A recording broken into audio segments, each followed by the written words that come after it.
Arestado ang isang drug personality sa isinagawang bypass operation ng San Pedro Police Station sa Barangay Maa, Davao City nito lamang ika-2 ng Setyembre taong kasalukuyan. Kinilala ni Police Major Emmanuel D. Manlatican, Acting Station Commander ng San Pedro Police Station, ang suspect na si alias Aweng, 48 anyos, na residente sa Barangay 5-E, Davao City.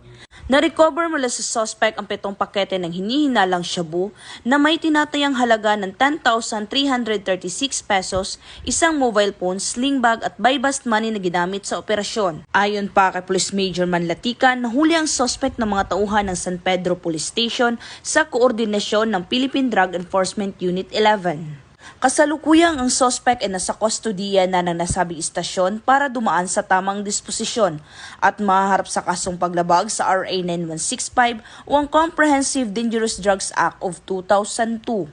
Samantala, ang laban kontra kriminalidad ay patuloy na pinapaigting ng Police Regional Office 11 sa pamumuno ni Regional Director Police Brigadier General Joseph R. Arquiles upang matiyak ang napapanatiling kaayusan at kapayapaan para sa bawat Davaoenyo. Mula dito sa Police Regional Office 11, ako ang iyong PNN Correspondent, Patrolwoman Berna Milacos, alagad ng batas, tagataguyod ng Balitang Pulis.